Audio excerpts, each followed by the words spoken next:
All right, that's that. Now we're going to transition to something quite different. And I will invite my colleague, Lisa MacKenzie, up to join. I know. We both sort of talked about how we'd be a little bit more comfortable if we could sing our way through this. Yes. That's what the shades are for. Right.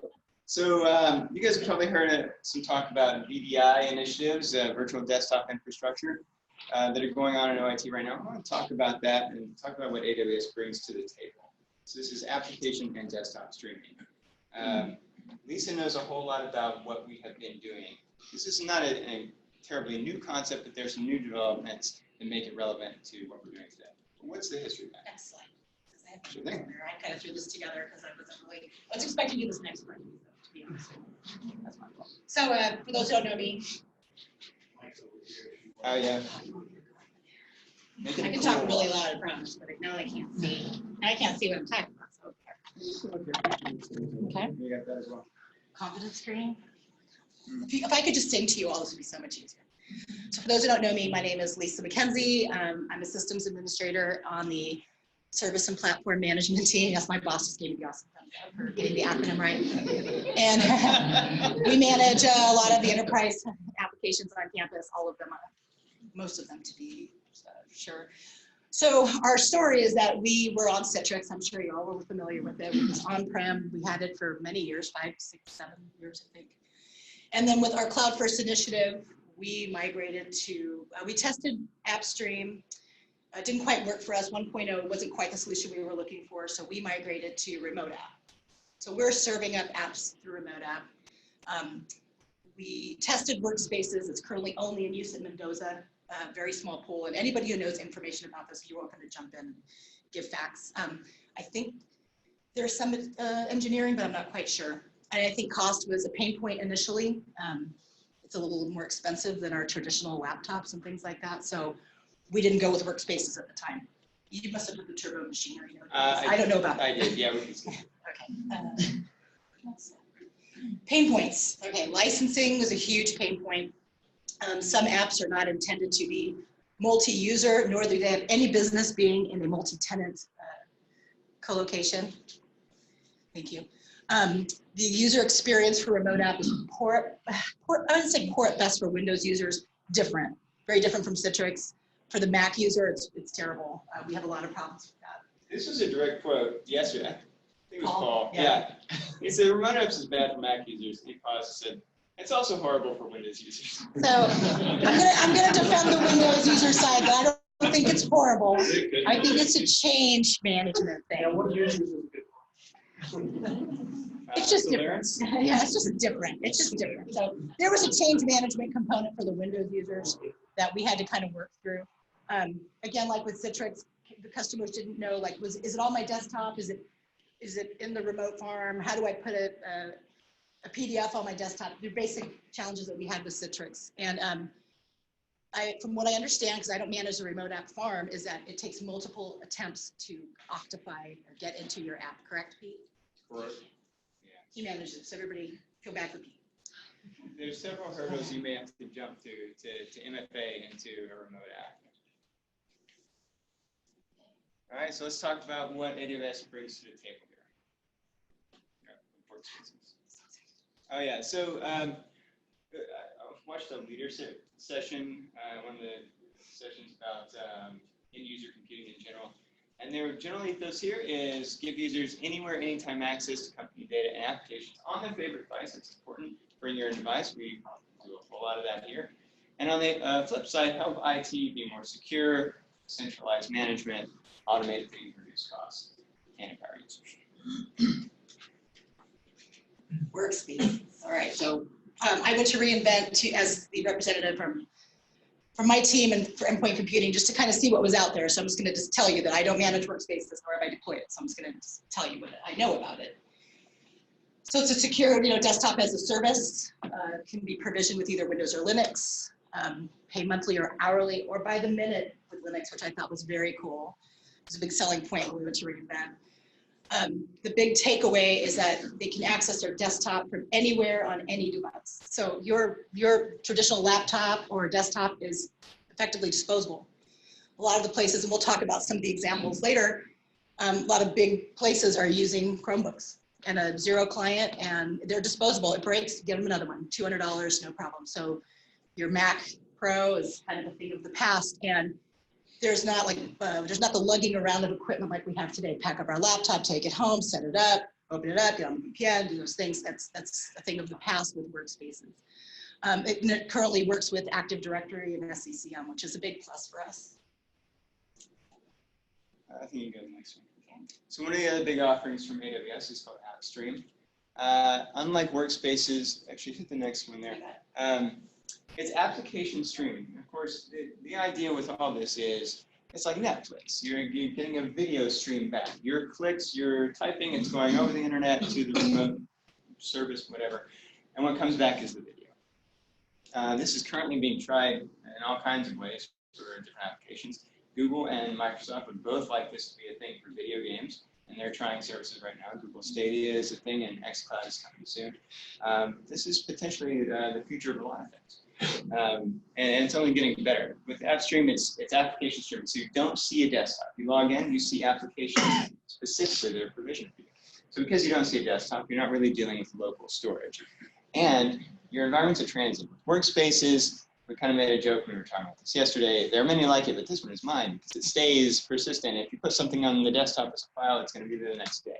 With Appstream, you don't see that. It's supposed to be transient, which is a good thing and can be a very good thing for management. I mean, if you remember something like deep freeze, sometimes we want to just check those environments or set them back to where they were. With Appstream, every time you log in, it's a new experience, but you're using cloud storage, so the user, they've got the continuity. From a management perspective, you don't have to worry about what users are doing to their environment over time. Just an example here from one of the sessions. This guy is using SolidWorks, very intensive graphics modeling application on an iPad. And because it's not running on his local machine on that iPad, you can do a lot of stuff that your machine might not really be capable of doing. So I alluded to this a little bit, but with Appstream, you build an image. You build an image kind of like we do today class. Put applications on the image, and you expose those applications to an end user. Clicks go out, video comes back. You see all those apps. But if you go to the next one, if you have more than one user, we're just going to kind of cookie cutter stamp that image, and you see all the same apps. The next slide is about something called Liquidware. Now, this is not an AWS service, but it's an AWS partner. It's somebody we've been talking to and trying to do a proof of concept around because they kind of blow that concept up. We'll talk in a minute about some of the pain points, but when you have a single image like that, you got to be worried about everybody that might use it. You want to make changes to it. All those 4 apps, they might be responsibility of different classes or faculty, and you got a regression test. You don't really want to touch things too much because other people are depending on it. With Liquidware, you get to decouple that a little bit. The apps don't live on a big golden image. They live out somewhere like S3. And they can be kind of streamed in individually. VHD is virtual hard drive. It's almost like you have the application on a USB stick and you plug it into your machine. So we can have apps up here. We can have a very sort of thin, not complicated Appstream image and send that out to different users, and they can get different applications. And the really exciting stuff about this is that how you divvy those up can be based on all kinds of things, like SAML assertions. So you can imagine it's sort of a really future state. What if the student logs in and it's the SAML assertions that come with the login, something we can do through Okta, say what classes you're in. And we can look at those classes and say, you get this app and this app and this app. And then you log off, this class is too hard, you drop it and add another one. You log back in Appstream, you get different apps, different classes. Hit it. Hand off to Lisa, they're real exciting. So the benefits of CDI or VDI are clearly cost savings from the traditional infrastructure that we would have on-prem. The desktops are fully secure. Another thing we're talking about, the user experience, I believe, for most of VDI or at least for Workspaces, the root volume, right, and the user volume are backed up. So if you blow it away, you blow it away.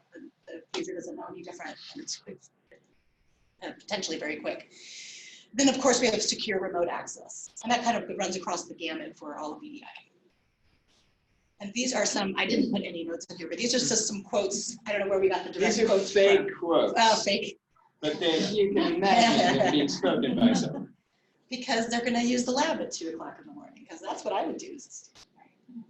So, some of our student experiences, faculty experience, and we can maybe talk about the lab image a little bit. The pain points there, I think, is important. I mean, from the student perspective, when you don't have to get up and go use the lab. The lab's full, doesn't matter. If the application your class requires needs Windows and you're a Mac user, that doesn't matter. Students are freed up quite a bit. I don't have to skip going home this weekend because I need to stay close to the lab to do my project for school. I can do it from wherever. There are a lot of really great stories for students around this, how we make the labs better. But things for faculty and for administrators, I feel like the Liquidware story helps a lot because that gets to the management of it. When your apps are delivered individually like that, they're also isolated from each other. So you don't have to worry so much about regression testing. Now's where I'll tell a story about James. No. Well, James's experience is typical of many faculty members, which is that he's teaching. He's got software that needs to go on the lab images to teach his class. It's close to the beginning of the semester. And what he's told is, hey, when did you get this request in? Because we got to lock these images down a month or more in advance. If we got to do something to now, we got a regression test. Who knows what it could affect? So when you bring something like Liquidware, the faculty and administrative stories start to come into view as well. Enough about the administrative side of it. Why not? So one of the things that sort of occurred to me, and maybe David, is this is not necessarily all that revolutionary. It's not new. We used Citrix 10, 12 years ago. What makes it interesting to talk about in 2020? One thing is, and I don't know if this is necessarily a new trend, but CapEx spending can't really keep up. What do I mean by that? I mean, dropping a boatload of money to refresh a lab is not necessarily going to get you what you need anymore. We have a very specific case in point right now with engineering and science computing. They have a lab they refreshed last year to the tune of 6 digits or something, a lot of money. The version of SolidWorks that they need to go to this year will not work. I don't know how that's possible, but it's already out of date 12 months later, and now they're up against the wall. So the flexibility the cloud offers, and you could scale those instance types up. Now they're more powerful, and you're off to the races. Another thing is that the management equation has changed, which I'll shift to the next slide for a second. When we're talking about Citrix back in the day, that was on premises, and I'm not going to get into what all those boxes say, but this is just a picture of how does the responsibility shift away from you as the IT professional and to the service provider when you go from on-premises VDI to something like Citrix, and we're going to host an EC2. We still have responsibility to keep things up. To more of a desktop as a service or full application streaming. It's just like with the Fargate example. We're shifting more things that would be our responsibility to someone else, which is great. Let's see, other things, go back one. So proximity is interesting. We worry a little bit about performance with these application streaming examples, but some of these presentations made the point like actually your performance can be better because one, you're already moving to the cloud, your data is big in the cloud, your data is in the cloud. Have your applications be in close proximity to the data. Also, you have people all over the world. We got some examples of companies that are global. We're global. We have our global gateways. We want to deploy applications to those folks. We want to do an Appstream or Workspaces. We can do it in the region that's closest to them because AWS has regions everywhere, so proximity plays. And endpoint security, we'll get to if we go into, let's see, one more. Yeah. Come back. When we do things like mobile device management to try to lock down, bring your own devices. If we're worried about what people are doing on their devices, it's maybe not secure. When you deliver applications in this way, you don't really have to worry so much about that because there's an additional sort of barrier. It's just, you're interacting with Netflix. You're not really crossing the barrier. And technology is catching up as well. Broadband is more places, and the streaming protocols are getting better and better. Amazon has their own streaming protocol. They've just come out for Workspaces that makes the experience a lot faster. Let's keep going. We'll go through that. Let's You want to? Well, you just No, you can glossed do it. right over that whole licensing thing. Yeah.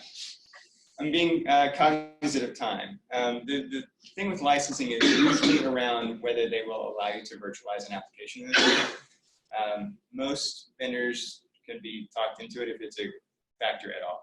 Most common thing is they just haven't thought about it. But what we experienced when we went from Citrix to remote app is we had to ask those questions. So a lot of the apps that we use today have already been vetted for being virtualized. It's just something we would need to work on moving forward.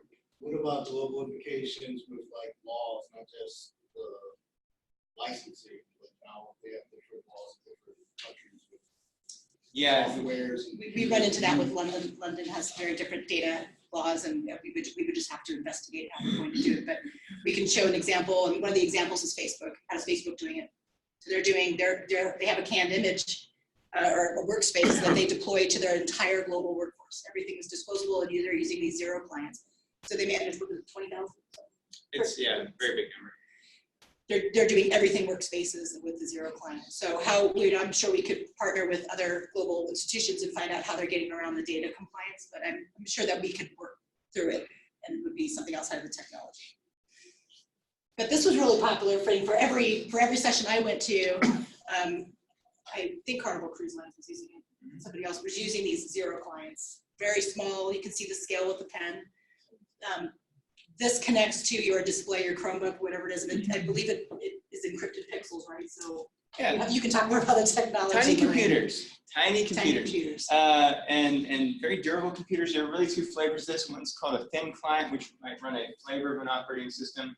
There's something called Windows Embedded. I didn't know was a thing, but it's a stripped down Windows. When you start doing that, your attack surface shrinks. And people used to say, well, Macs don't really get viruses because nobody pays attention. I don't know who's writing viruses that are unique to something like Windows Embedded or Windows INT. It's still Windows, so there's probably still a risk there. That's where you get something called a zero client. Zero client has no operating system at all. It's designed to connect directly to the protocol. PC over IP is the thing that Workspaces uses, at least until they switch over to their new protocol.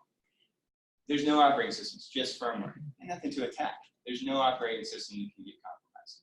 So that's really appealing to InfoSec folks. And these things last a long time. Just real quick, moving back real quick to Appstream versus Workspaces. Do you envision a time where Amazon will deprecate one or the other?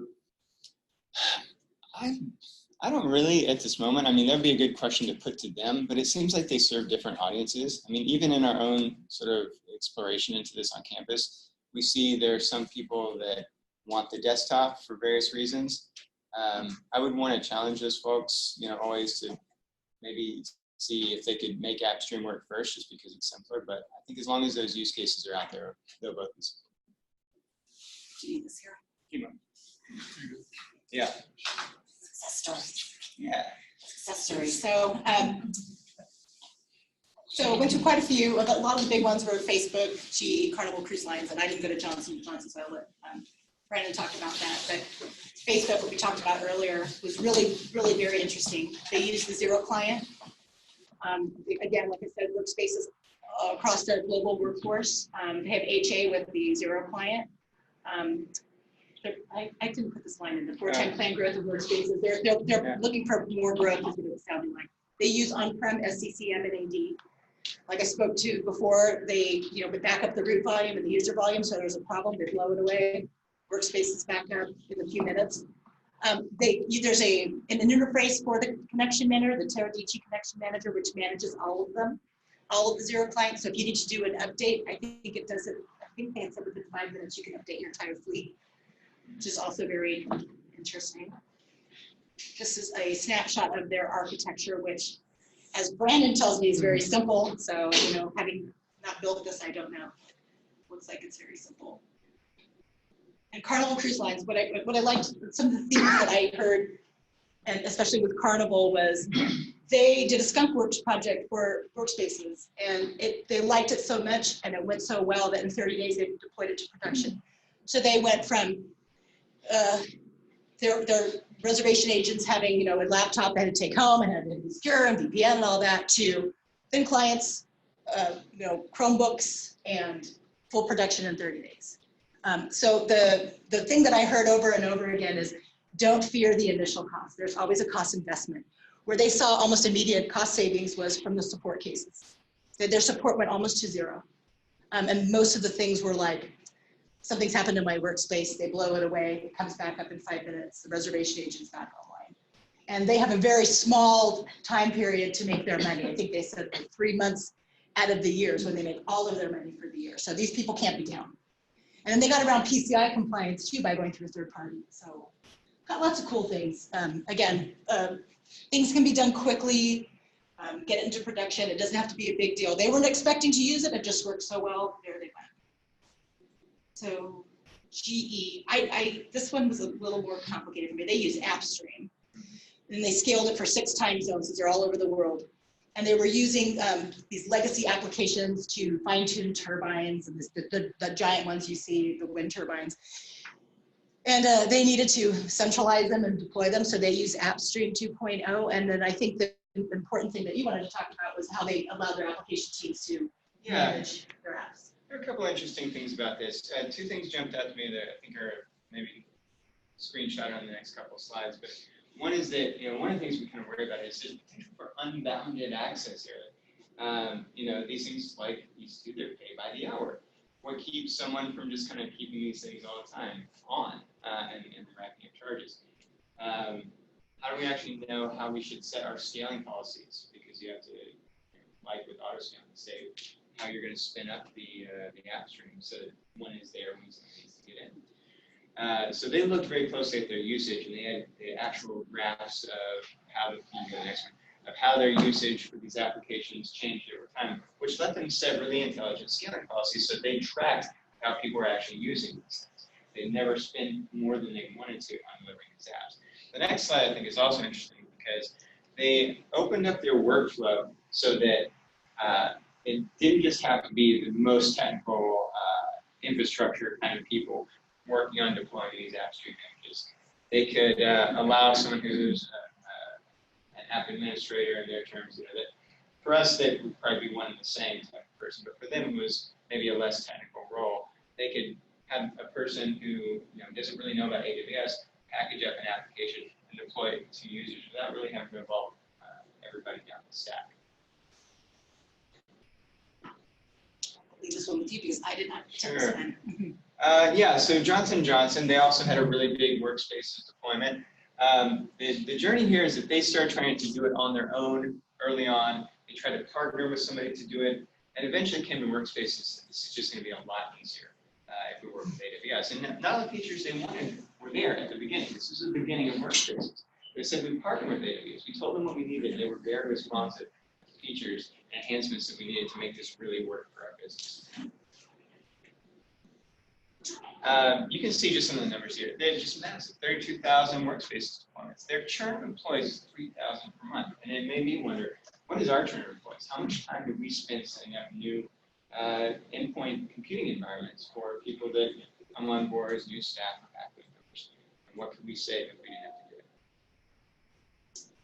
And they're looking to expand. So you see a few of the use cases that they decided to get into, and if we go on to the next slide. And I think you do the next one. They're saving money as well. So what's next? I think that's the final slide. We are in the middle of evaluating all this stuff right now. We've done our pilot with Appstream for students in engineering. We are working with Liquidware right now to prove that concept out. We've got a very detailed report that Chad's already put together about where we stand right now in terms of opportunity. We've got folks in engineering and science computing looking at ways to maybe do this on premises, but generally speaking, we see there are advantages to going to a fully managed service in fact. So there's a lot of talk right now about how can we really make this something that's transformational for the university. And we're in the process, and it's going places. And one of the common themes that I heard while I was at reInvent was many institutions, not just higher ed, went from Citrix to remote app and are desperately looking to jump to something else, be it Workspaces or Appstream. Almost everybody in every session had that same problem. And another common theme was not to fear that initial cost investment. You need to look beyond that. And yes, there's always going to be the cost investment, but the return might be in the reduction of support hours. And the other thing is, think outside the box. Like, we're very traditional. Like, you're going to get your CPU machine, and this is what you're going to have for 4 years. We really, the practice of the disposable Chromebook, and you can get your access for your workspace anywhere is really kind of the future of the model. And I think it's really important to us, especially now that we have more work-life balance, where people are working from home. You can, like I said earlier, you can take your laptop from your office and move it to your home office and get it all set up. I mean, that just makes it so much easier. If I have my iPad, I can launch it on my iPad and do what I need to do. And I think it would add a lot of flexibility to our work environment. And I think it would be a better experience for our customers who are not having the best experience with it. Yeah. If we can make this work well, it has a lot of really interesting applications. I mean, just take a look at labs. Labs wouldn't go away, but the way that they're formatted could change. Maybe they become more collaborative spaces. We've heard that people really like hooking up to the additional monitors.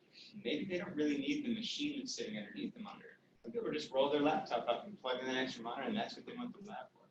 I think we have an opportunity to change the way that we spin in hardware, to change the way that we think about delivering applications and collaboration and all kinds of things. So it's really exciting. Thank you. Thanks, Lisa. So they handle maintenance and all that. And what about upgrading like major versions of operating systems? They would handle that, or? So you build up a base image. So what you would be doing is you wouldn't really be doing the patching, but like a major version, you would want to redeploy on the next version of your server. Okay. So kind of like you take the application, kind of like a container, and just put it onto the new EC2 instance, basically. Yeah, the Liquidware model is very container-esque. Okay. That's pretty cool. That's my point. If we go with a thin client or a zero client topology, does that mean every student and every staff member gets a thin client so that they can interface with whatever it is that we're using? Well, Our staff. yeah, it's a massive change management question, and it's not something that anybody takes. The kid's got to do a lab at 2 a.m. in the morning. Yeah. And the lab's closed or not. Oh yeah. So I hope they would maybe didn't make it clear. Thin clients, zero clients, those are good for where you already have hardware deployed, but you can do this stuff through the browser. Use your existing hardware. So when we talk about some of those things, we're thinking about labs, we're thinking about, maybe administrative uses, but all of that is really a matter of partnering with folks on campus and doing what makes the most sense for those constituents. So that is not applicable for an offsite use, the zero. Potentially. I mean, that's how Facebook did their deployment.